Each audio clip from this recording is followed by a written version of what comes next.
I think children are indeed our future and we should be concerned about their safety. Shri Sanjay Yadav ji. Sanjay Yadav ji.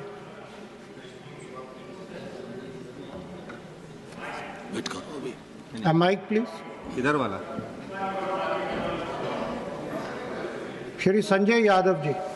Sir, इस महत्वपूर्ण विधेयक लाने के लिए मैं doctor Fauzia Khan जी का धन्यवाद देता हूं। साथ ही जी जयराम रमेश जी, सुधांशु जी, संजीव अरोड़ा जी सभी ने अपनी इस संवेदनशील मुद्दे पर महत्वपूर्ण बातें रखी। सर, इसमें मैं ज़्यादा कुछ नहीं, एक दो सुझाव जो पहले आ चुके हैं उनके अतिरिक्त अपनी बात रखना चाहूँगा। चूँकि इस जो एग्जिस्टिंग एक्ट है हमारा पॉक्सो एक्ट 2012, इसमें हमें कुछ रिविजिट करने की आवश्यकता है, कुछ इसमें सुधार की आवश्यकताएं हैं, कुछ खामियां हैं।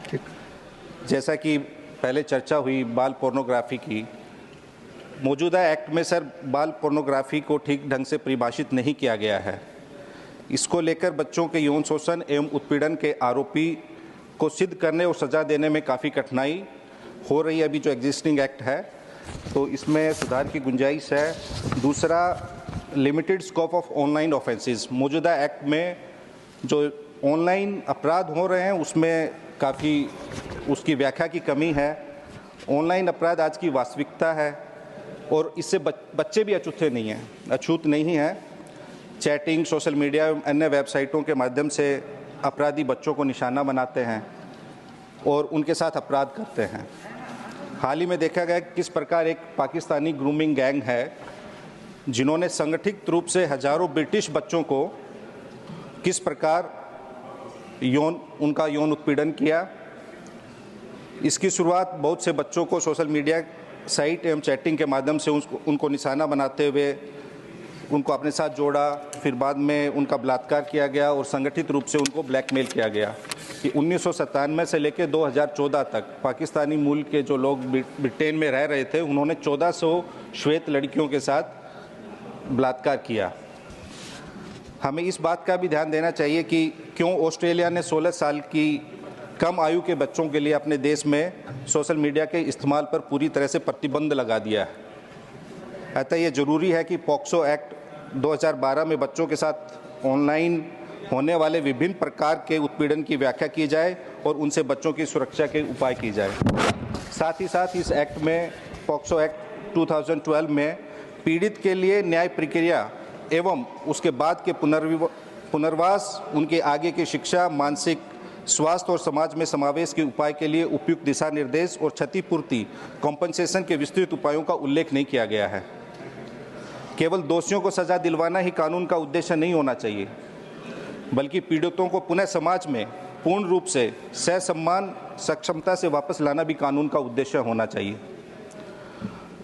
और अधिकांश देखने में आया है कि पॉक्सो एक्ट जो यौन उत्पीड़न होता है बच्चों को, अधिकांश उनमें कमज़ोर वर्गों के बच्चे होते हैं।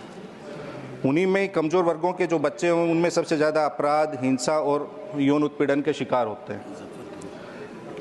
सब ने देखा होगा कि मुजफ्फरपुर में कैसी भयावह घटना हुई, मुजफ्फरपुर बालिका गृह कांड हुआ, जिसमें सैकड़ों बच्चियों और बच्चों के साथ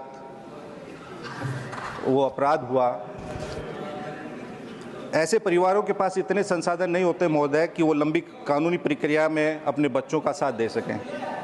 अक्सर ऐसे ही कमज़ोर और गरीब परिवारों के बच्चों को देखकर ही अपराधी अपराध करने और अपराध करने के बाद पीड़ित परिवार को डराने का दुस्साहस कर पाते हैं। ऐसे कमज़ोर वर्गों के परिवारों के लिए कानूनी प्रक्रिया के दौरान आर्थिक मदद अति आवश्यक है तथा न्याय मिलने के बाद भी अपराध की पुनरावृत्ति ना हो, इसके लिए उनके पुनर्वास, शिक्षा, सामाजिक सुरक्षा इत्यादि को कानून बनाकर आर्थिक सुनिश्चित करना चाहिए।